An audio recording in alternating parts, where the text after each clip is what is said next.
બોલો બે બે આરામથી બેહો. શું નામ તમારું? દયાભાઈ. દયાભાઈ ક્યાંથી આવ્યા? અનગઢથી. અનગઢથી. અનગઢથી આવ્યા? વડોદરા? હા બરોડા. તો દયાભાઈ કેમ આવવું પડ્યું વૃદ્ધાશ્રમ?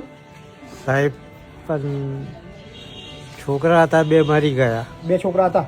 હા 3 હતા. તે કઈ પાગલ થયો રખડી કહે છે. બૈરું ઓફ થઈ ગયું છે. છોકરીઓ હારે છે. કોઈ છે જ નહીં તમારું બીજું? કોઈ નહીં. કેટલા વર્ષથી એકલવાયુ જિંદગી જીવતા હતા? ખાસા વર્ષ થયા સાહેબ. કોને બતાવ્યું અહીંયા? હા બહાર મળી ને ભારે આવી ગયો કે અમુક જગ્યાએ. થઈ ગયું આગળ? સરસ. કાયમ માટે અહીં રહેવાનું? આખી જિંદગી જીવ જાય ત્યાં સુધી? હવે મારી જિંદગી પૂરી જ છે બાપુ. 80 વર્ષ તો મને થઈ ગયા છે. 20 વર્ષ જીવવાનું. ભલે 80 થયા.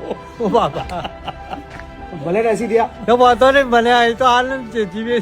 જીવાશે એમ. અહીં જીવવાની મજા આવે છે ને? હા મજા એટલે તો પછી જીવાશે એમ. જીવવાનું શું હતું? દુઃખ બેઠી તરફ મરવાનો વિચાર આવતા હતા. હા હવે તો ખરા જ ને બાપુ. શું થાય? હવે તો તમને જમવાનું સમય મળે છે, સારામાં સારું રહેવાનું, બધું. બધા તમારા જેવા વડીલો જો વાતો કરવાની. રેડી. બરાબર ને?